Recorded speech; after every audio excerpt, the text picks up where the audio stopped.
Hello, I'm the Godless Engineer. If you haven't seen it yet, I have a video on my channel called Did Jesus Exist? Flavius Josephus. Apparently I've ruffled some feathers about it. And I've already got a response video concerning it. I got it a few weeks ago, but I'm just now getting around to making a video response to it. So let's dive right on into this response.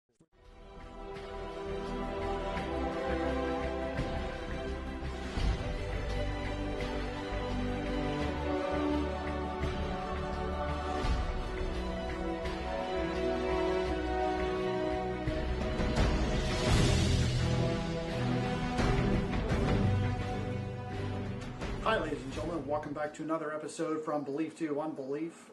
Today I want to answer some questions. I'm starting to feel the effects of some of the skepticism, more specifically the radical skepticism going on, particularly about the historicity of Jesus. Hey, you say radical skepticism like it's a bad thing. I assure you it's not. And with that said, let's get started.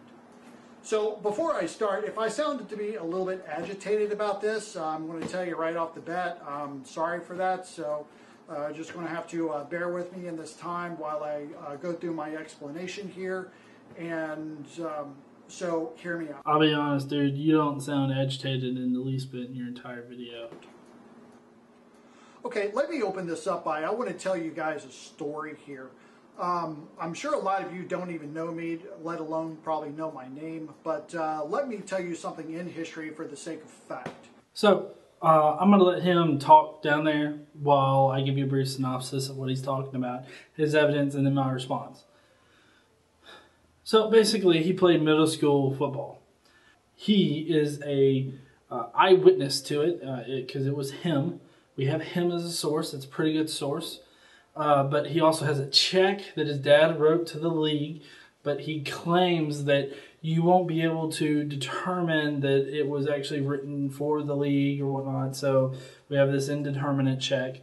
Then he has two friends that can corroborate him playing on the team. My response would be that there's way more evidence than you think that there is. First of all, the check that you just sort of write off as not being of any help at all is actually a lot of help, because not only can we trace the check back and find out the value of it and whatnot and pair it with the organization that you played for, but we can also trace the owner of the account that you wrote it for back and link it to the organization that it was meant for. Now, another thing is records that the Football Association themselves would have kept. They wouldn't have just kept a simple roster that the football coach hand wrote on a piece of paper. They would have actually had records at some kind of central location that tagged your jersey number, what games you played in, and scores for your team, and all of this kind of information. So there's actually a lot more information there than you think. But you're also forgetting the other contemporary sources that are there at the time, whether it be parents, newspapers, like reporters, and other sources.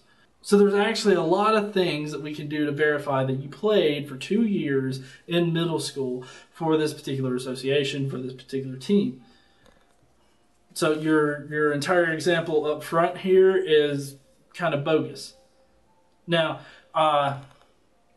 the standard that I am using was actually brought forth by Richard Carrier. And the example that he uses to express his method of validating a historical event is Julius Caesar crossing the Rubicon. Now, with that particular event, we have not only Julius Caesar's account himself, we have the Romans' account of him crossing the Rubicon. We have the enemy's account of him coming towards them across the Rubicon.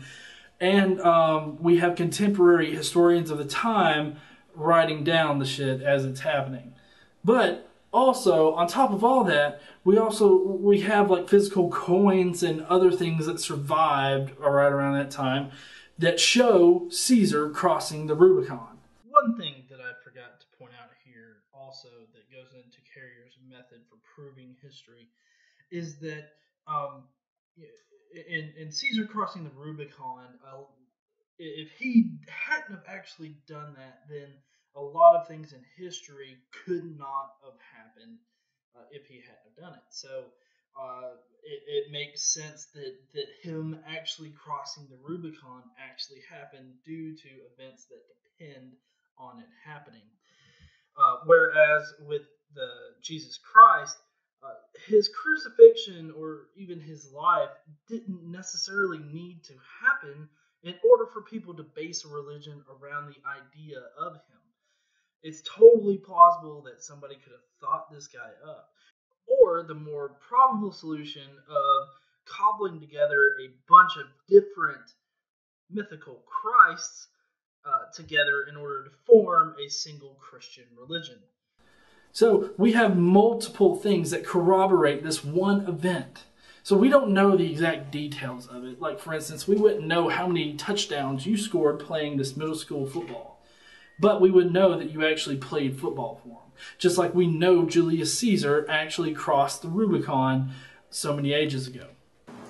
Now, how does this relate to determining if Jesus existed or not? Okay, so it's probably going to be a moot point, because since I'm probably talking to atheist community from atheist to atheist, if it even so much as matters. But for the sake of the benefit of the doubt, whether you believe in the Bible or not is completely irrelevant. But one thing we can say with a degree of certainty is that Luke, who was the author of the book of Acts, and most likely a lot of he was the scribe for a lot of the Pauline epistles, probably, that we can attest that the Apostle Paul existed as well as Luke did in fact exist. Okay, I want to stress this.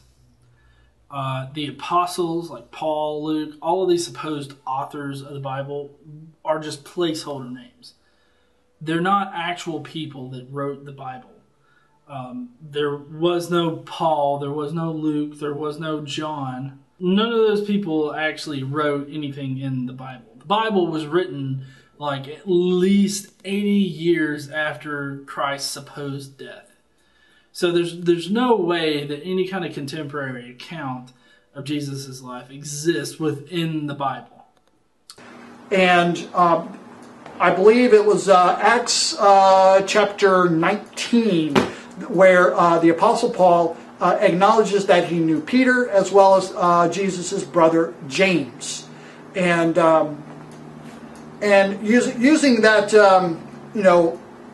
from a historical perspective, because whether you believe it or not, whether we can say we encountered forgeries, whether we encountered textual changes or not, something to be argued. But either way, it all converges on a common point, is that Paul acknowledged that he knew Peter and that he knew Jesus' brother James.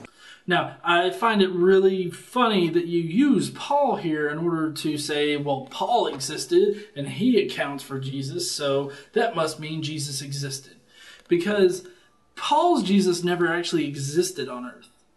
Paul's Jesus existed in some kind of spiritual plane, and he never said any of the things actually happened on earth in any of Paul's accounts. And actually, a good portion of the writings of Paul are said to be forged.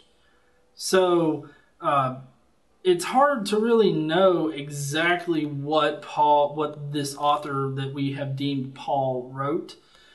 But we do know that one writer wrote a section of Paul's stuff, and then other writers injected other stuff and tried to pass themselves off as Paul. You know this because these other writers are clearly a lot more misogynistic than Paul, the person that we label as Paul. So far, you have Paul and this guy Luke that didn't exist. And Paul, how did he come by this information? Paul came by this information through divine revelation. That means that Paul was basically like this guy. I mean, scary. Last week, he looked at somebody and gave him his post office box number. He'll give you names, addresses. There's no way you would have known about this. Yeah, that's right. He's a crazy son of a bitch. I don't think that it's a reliable source in the least bit to take somebody that is given this information through divine revelation.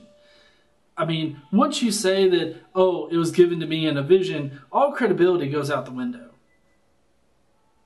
So that's one really funny contention about you using Paul. I mean, think about it. If you put somebody up on the stand and they're like, I've heard from the Lord Jesus that man right there fucking killed that motherfucker right there. If you put that kind of guy on stand, what the fuck do you think the judge is going to think?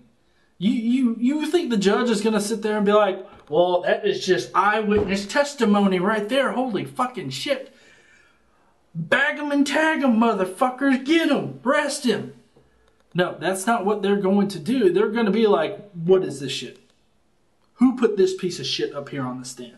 Sir, go get yourself some psychological help. You, don't fucking come in my courtroom again.